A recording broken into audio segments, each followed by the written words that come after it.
Good morning. Thank you for joining us this morning. Coming in a bit early. Thank you. Really appreciate it. We're here this morning, to have a conversation. I'm Tiana McCoy with Ascend at the Aspen Institute, and I'm joined here with three inspirational, innovative, and resilient leaders. We have Whitney, CEO of Illustra Impact. We have Monique, Vice President of the Aspen Institute. And we have Diana, founder of Black Business Management Group. In a world where leadership is not only about authority, but also about inspiration, innovation, and resilience, the conversation we'll have this morning aims to illuminate the journeys, challenges, and triumphs of these visionary leaders that we have up here from diverse fields and backgrounds. The immersive panel discussion serves as a platform for these leaders to share their narratives, offering invaluable insights, lessons, and inspiration. Through personal anecdotes, insights, lessons, and inspiration, pivotal moments, and transformative experiences, leaders will provide a candid glimpse into their leadership journeys.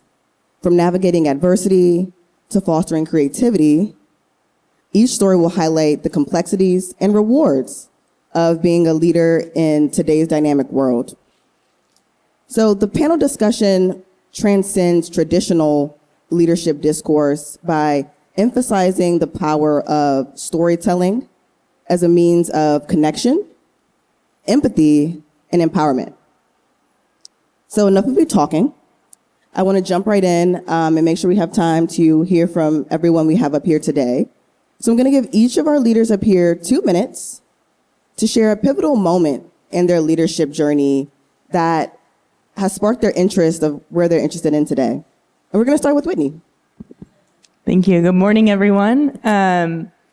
So my leadership journey started at a young age. I was 17 when my parents took me and my brother to Honduras with our church. And at the time, there was 30 of us, and I was the only one that had any Spanish, and it was high school Spanish. So when it was Holy Week, and so most of the people in the village were vacationing in the river, and we went down to join them, I just started small conversation. I said, ¿Cuántos años tienes? ¿Cómo te llamas? Basic questions to get to know these children. And at the end of 30 minutes, I was surrounded by every child in the river. And it was a very spiritual moment for me to recognize that I could connect directly with so many more people in the world.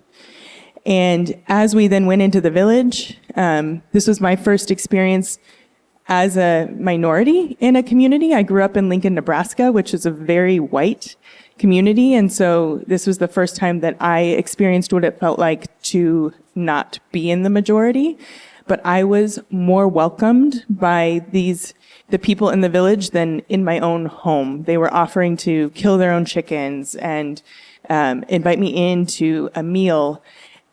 And so I, growing up in a very hospitable home, kept saying, please come visit me, come see my home. I'd love to have you. And my mom was like, you can't do that. You can't get their hopes up. And I said, what do you mean? And she said, well, they probably can't afford to come see us, and immigration-wise, they can't. So that was when I first realized that I had done nothing other than be lucky in the birth lottery. I was born into the U.S., where my passport allows me to travel to 188 countries without a visa. I was born into a family that could afford to save their money and travel outside of the country. And my new friends, all they had done was be born into a village in Honduras that did not have the same privileges. And so I thought about why were they my brothers and sisters in Honduras, but in the United States, we treated people that looked and talked like them as if they were not welcome, they were not wanted in the same way that I felt welcome and wanted in their home community. So I made it my life's mission to understand and ask why. Why are there 11 million undocumented immigrants in the United States? Why are people excluded from our communities? Why are they no different? Why are they treated differently than I was when I was welcomed into a new community? And that really started my own leadership journey. Thank you, Whitney. Monique, do you want to go next, or Diana? Okay, so for me, it was the opposite to Whitney's story. I was born and raised in Bogota, Colombia, the capital city, but it's a city predominantly white. So I grew up being the only black person in the room, you know? And you know what that means, no? It's that all the teachers know my name, my colleagues know my name, my bosses know my name. But as Cordell mentioned yesterday, excellence is our normal. So at the end, it was good because they start realizing that even though I was the only black person in the room, I also quite smart, and they were like, wow, and also you speak well in public. And then, oh, you also speak well in English. Like for them, it was like, we cannot imagine someone like you that sees like you that can do so many things good. So that allows me to enter to spaces that normally no one like me looked. And it was very powerful because in each one of these places, I understand the importance of my presence there, how I need to open the door and bring another table for someone that looks like me. This makes me believe that we're very powerful, not only because I was there, but also because I know from where my family comes, Even though I'm from Bogota, my family came from the Pacific coast of Colombia, from a department called Chocó. And my grandparents come from a place that last year was the first time in 30 years that one person finished high school. So the path that my family has followed and leaves me in that place that I can be now sitting here talking with you, I have that in my heart and in my words and in my actions. So that was why and how my leadership journey starts. Thank you. Good morning. What an honor to speak after these leaders, because I get to connect some dots. I want to tell the story of how I started my life work, and it's also very much.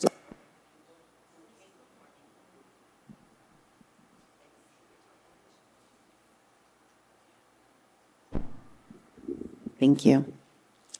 So it's the how my work started story, but it's also the story of the people who came before me and made my path possible. In a spirit of storytelling, it all starts with my mom, Teresa Mars. I was born to a single mom, one of 5 children. I grew up in Harlem, New York. And in the United States, we say a lot that this should not be the way. Zip codes should not determine destiny. But I certainly was born into a zip code that really was supposed to dictate what my life path would look like. But because I came from a family of, I had a praying grandfather, he was a pastor, and then I had this mom who really valued hard work, really valued education, and showed up. She showed up in school, she showed up at meetings, she made sure that in spite of how much she had to work, we were still meaningfully connected to education. And what that meant was eventually I got a full ride to attend boarding school, and as a young Black girl from Harlem, you will be shocked to imagine that I was not prepared for the environment that I would soon inhabit. And when I got there, I think 2 things happened. I think that I felt a really deep and abiding call in my spirit to want to organize. I didn't have language. People weren't talking about DEI back then. Affinity groups were not technically a thing. What I knew was building community with people who looked like me mattered, wanting to create kinship communities, spaces to celebrate, to support, to love, to really be in relationship that could help transform, felt right. And then the last thing was wanting the system, the institution, to bring resources to support affinity groups, kinship communities. So I started my life work, this work of creating communities of belonging, when I got to my high school and realized that there just wasn't a lot of support for the Black and the brown students. And so while in some ways it was forged out of what might be considered a lack of belonging or a lack of institutional care, what it created in me, what it awakened in me was a passion for wanting to make sure that all of the spaces we inhabit are inclusive, that it can support the multitude of our identities, our intersectional identities, and that all of us together can create and transform spaces so that all of us meaningfully belong, share our narratives, and see our narratives in each other. Thank you. Thank you all for sharing. I'm seeing some key themes in all your moments. Courage, connection, and the desire to change the status quo, right? So Diana, tell us about a time when you had the courage to overcome obstacles, adapt to change, and turn setbacks into opportunities. Well, for me, it was the moment when I decided to start my own company. I was 23 years old. I was working in a very nice company. Like, people would say that once you get a place there, you shouldn't just quit. I'm a lawyer. I didn't say that before. I'm a lawyer, so I started working in a Big Four. So they said, you already made it. You are a successful person. But I realized that I didn't want that for my life. It was very difficult for me to stay at work until 3 a.m. and then start again at a.m. And I didn't have time to see my family. And those things are what really matters for me. I was sick. I ended up New Year's Eve in a hospital at the age of 23 because of stress. It was I don't want to live that way. So I quit. I decided to start my own law firm and see how we can help from another perspective our community.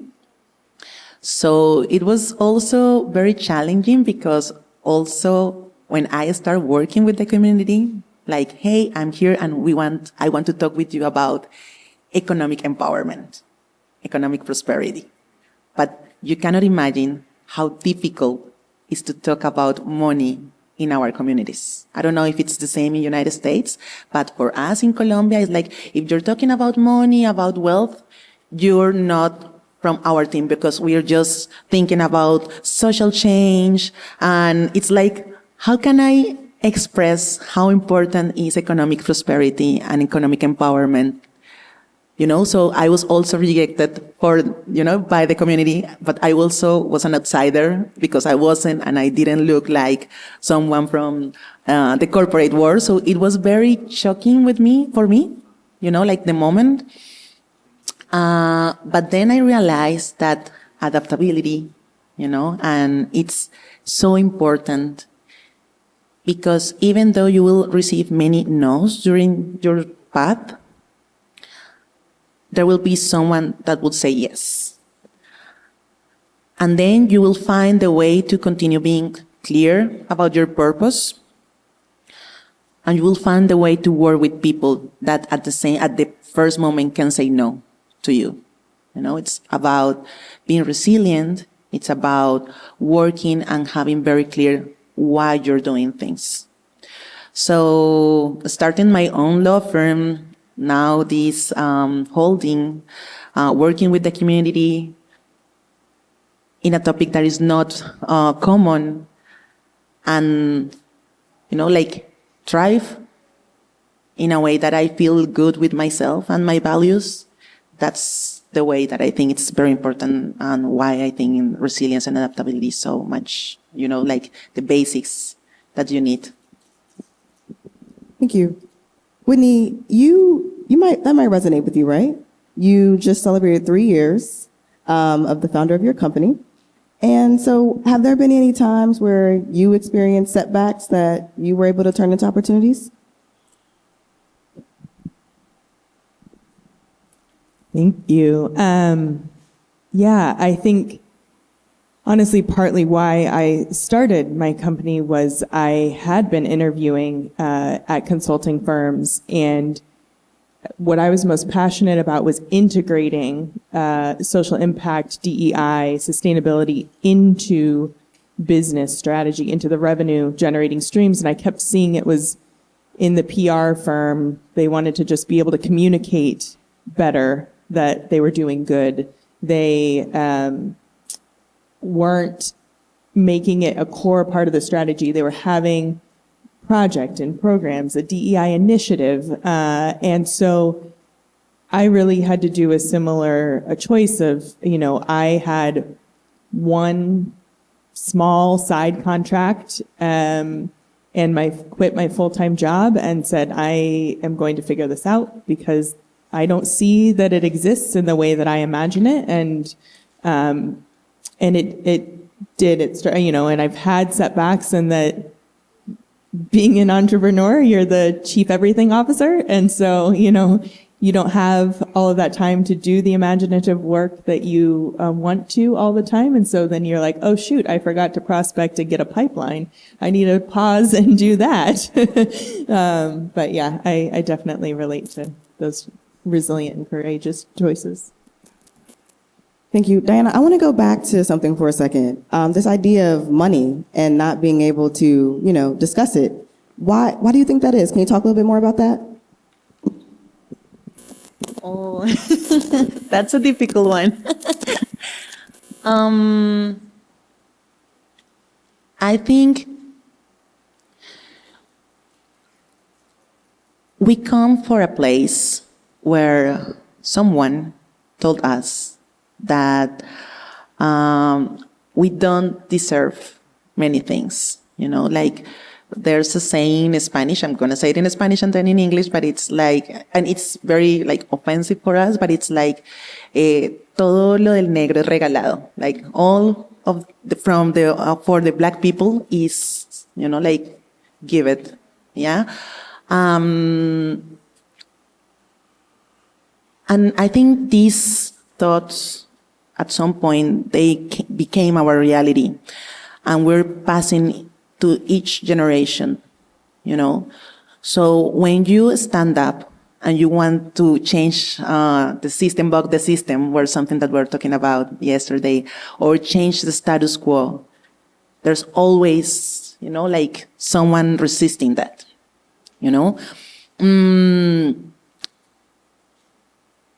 And someone make us feel that if we think about owning our own stuffs, it's bad. We don't have to do that. We don't have to talk about it. And then we just start doing it, like property. You don't deserve to have a house. You don't deserve to have your own company. You need someone else to come and fix your problem because you're not capable of, So this all stuff, like money is the representation of all these things. So I think that is why for our communities, at least in Colombia, it's so difficult to start talking about it. But if we don't talk about it, things will never change, And I'll just add to Diana's beautiful remarks, because this came up in our planning yesterday. And what it's making me think of is, at least in the United States, when we talk about history, we try to be really clear that the work that we're doing to change our systems, to change our institutions, to bend the moral arc of the universe, that this is 100% the result of history. History is not actually in our past, because history has shaped the institutions and systems that we are trying to navigate today. And so everything about, whether it's the economy, the local government, education, all of these systems influence what we experience. And that's why the story of entrepreneurship is so important, because then you represent what so many more young people couldn't see before you were the reality of what they can now dream about. That's what I was thinking about in A Story of Resilience. One of my favorite authors in the United States, Dr. Bettina Love, she talks about freedom dreaming. And I always think that that is at the heart of the work that we are doing. It is, we must be dreaming of something so different, something that's radically different from what we know. And then we're also doing the love and action, all of that work to make it possible. But I do think this question about money, economics, capitalism is as much about understanding history as it is the work that we're doing today to dismantle those legacies.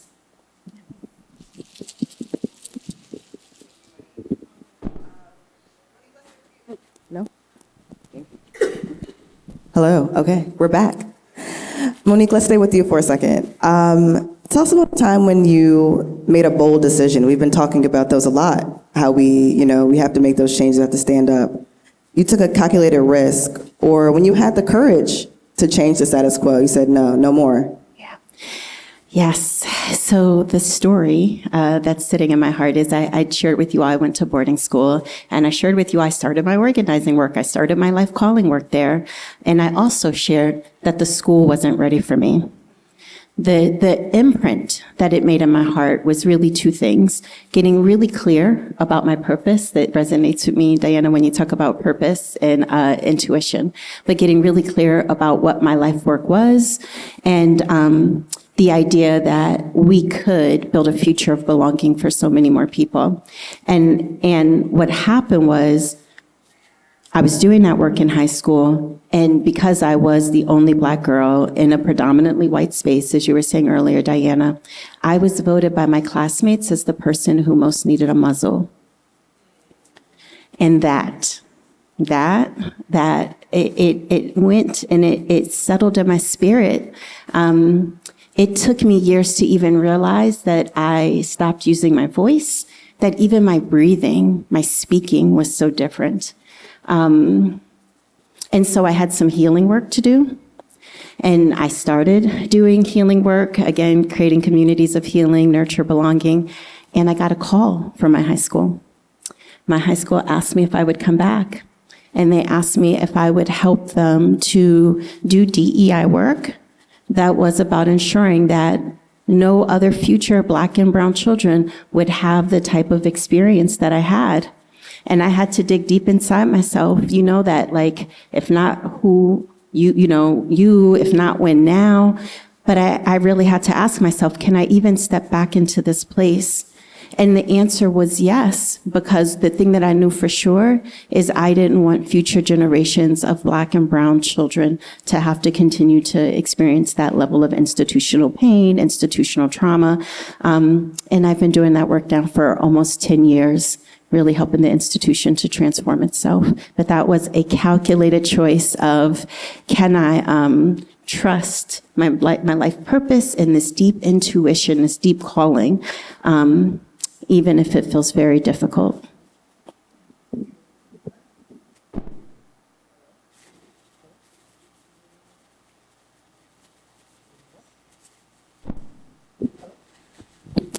Hello? This one works now.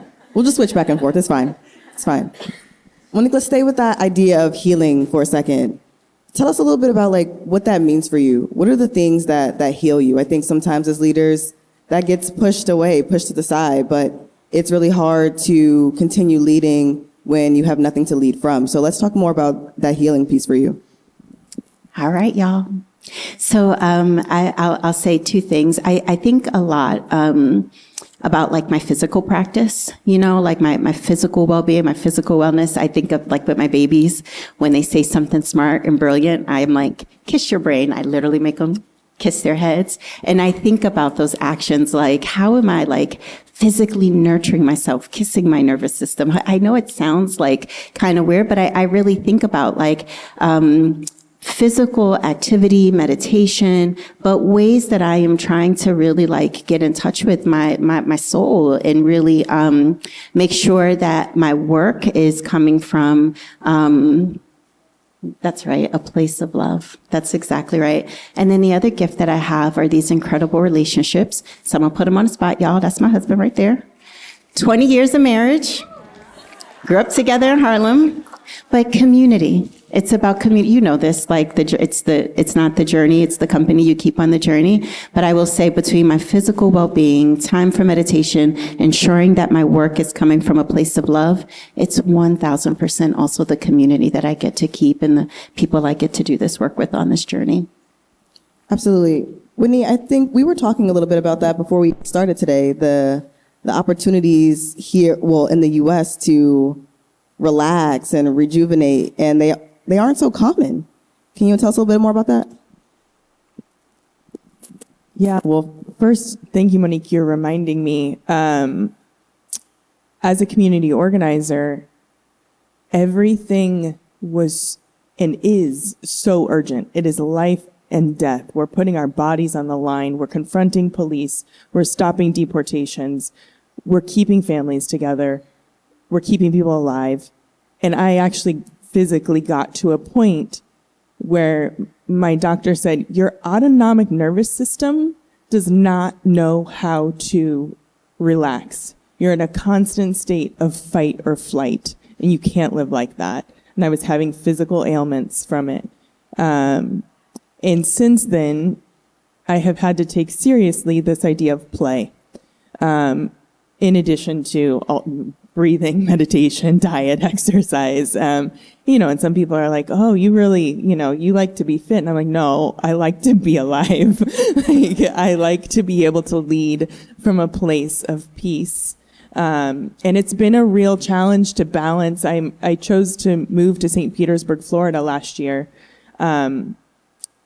And it was a hard choice. For those of you who don't know Florida politics, they are pretty much anti-everything I stand for.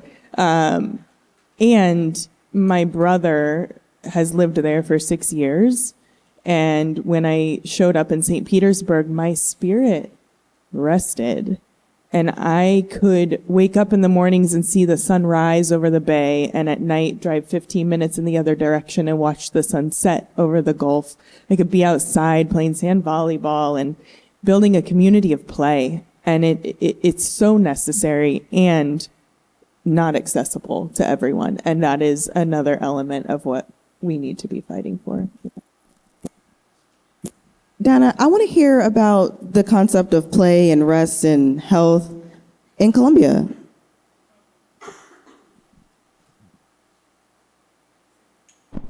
Yeah, I think it works.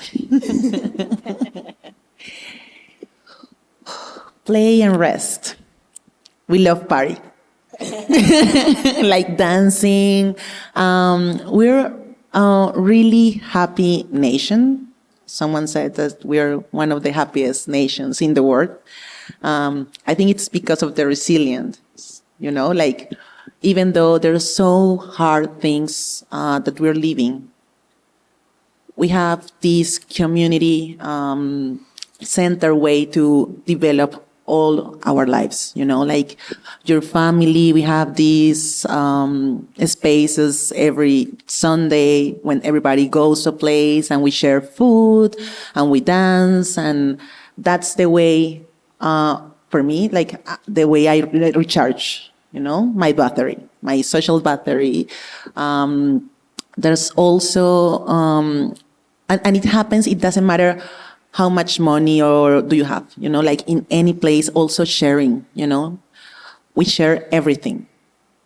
In our communities, in Black and brown communities, it's super normal that you come, your neighbor came and you share the food, share the wine, whatever, and that's the way we have fun all together. And it's very, very important, and it's also determinate how we build our futures. Like one of my cousins decided to go to Luxembourg to work, and when he have children, he decided to go back, and he said, my children need cousins, need their aunties, and that's something that you cannot buy, those spaces.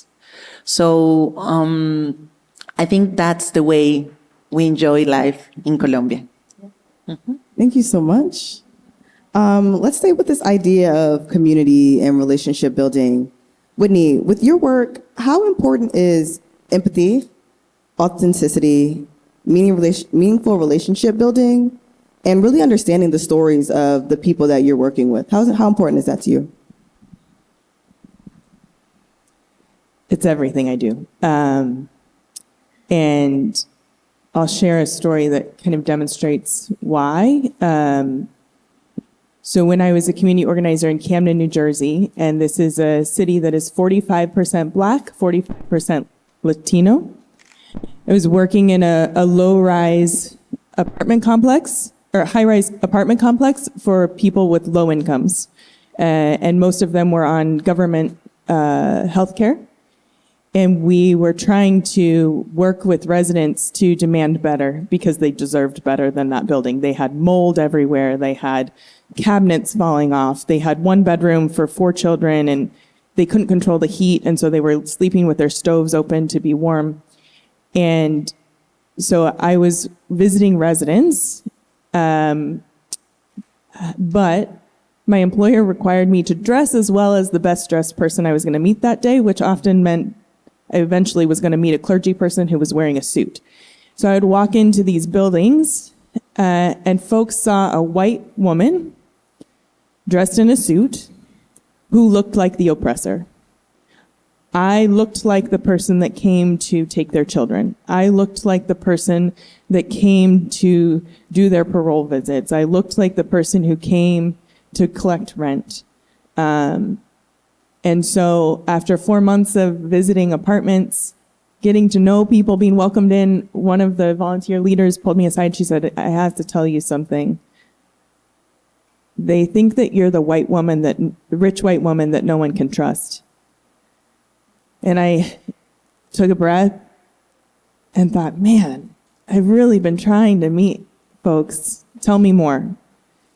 And she was like, yeah, we're not used to people like you in this building. We're used to people who come in, who study us, who leave, who make promises, who don't keep them, who they're never around for long, and they usually don't do us any good. And so I made a commitment to get to know those people, to help tell my own story, and to show up. And it really was about that community building, that people outside of Camden would say, oh, don't go into that building after 5 p.m. It's not safe for you. And I said, people I love live there. They walk in at 5 p.m. at dark. I'm walking in at 5 p.m. at dark.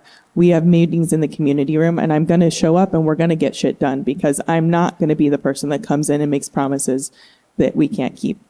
And fast forward, Anna, the woman who told me that I was that person in that community, many years later, because I was able to be a bridge builder, she was in front of the federal HUD secretary telling her story about housing. And just last week, I got to call her because I saw in the news that that building finally was sold to new owners who are going to be renovating it. And so we've been able to maintain that relationship now over 12 years.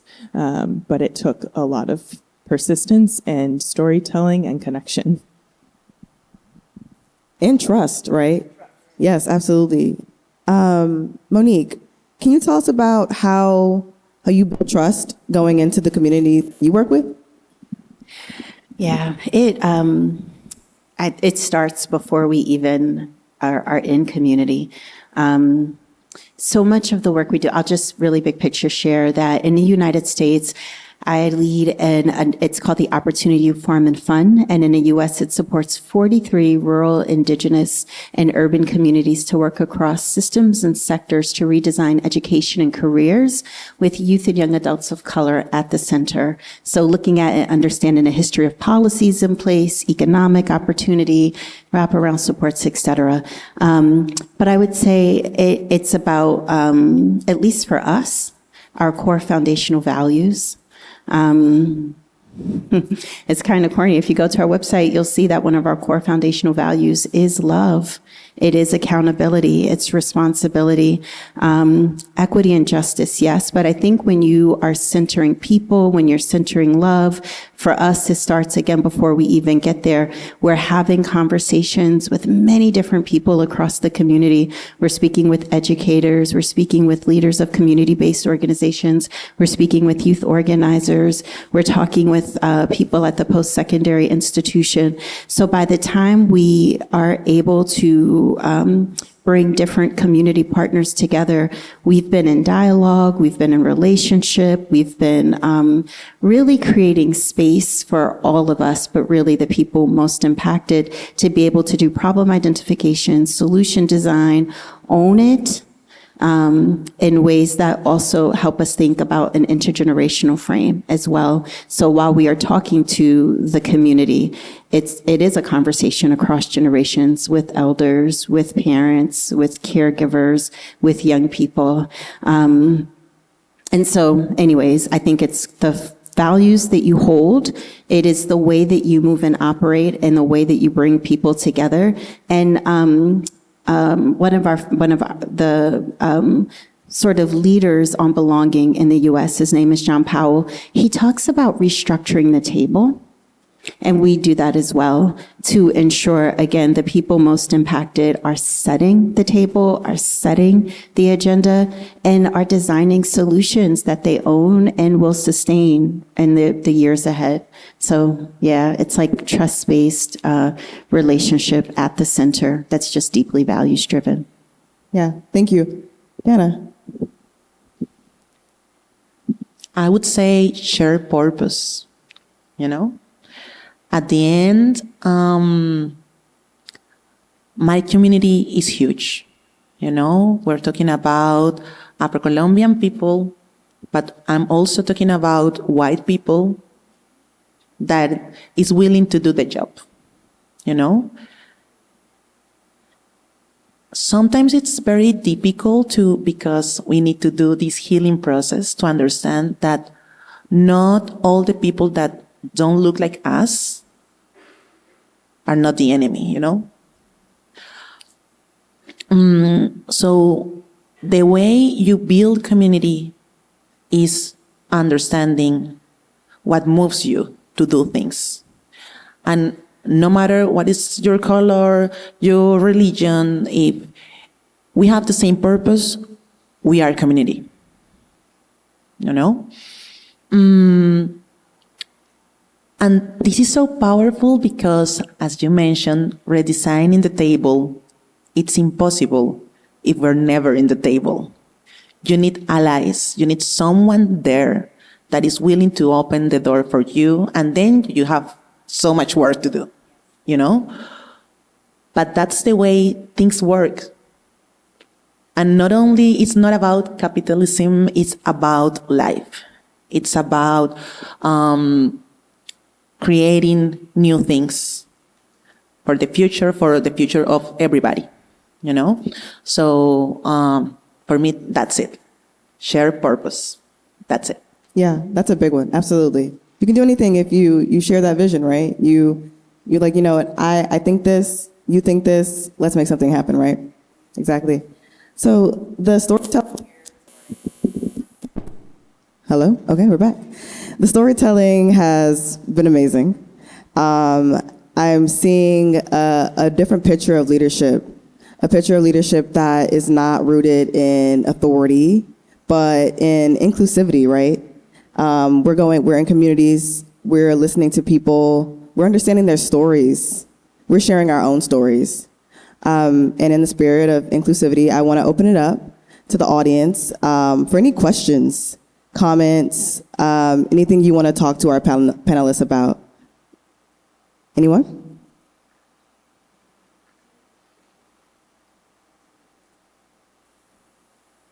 Now, I know that you all have not sat here for 40 minutes and don't have any questions for these ladies up here.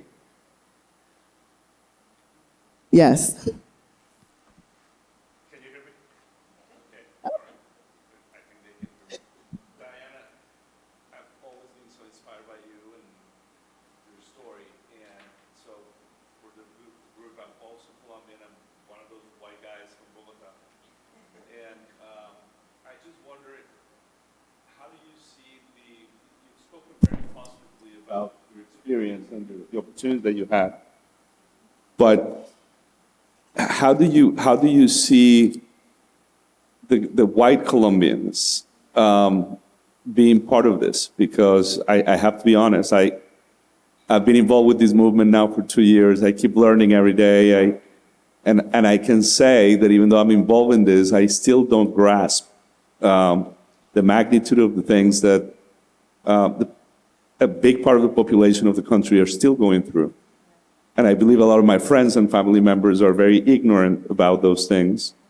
And they ignore some of these things because they don't know they exist, right? It is my perception that at least the big majority of those white people in Bogota are just ignorant of the types of things that we discuss here. Is that your perception? How do you see that? And how do we get others involved?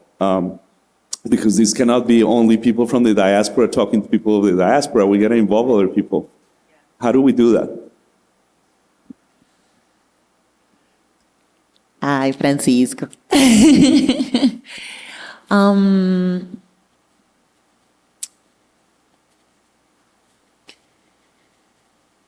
We live in a bubble, you know, each one of us. Our reality, we think that our reality is the reality. So sometimes you need to feel uncomfortable, you know.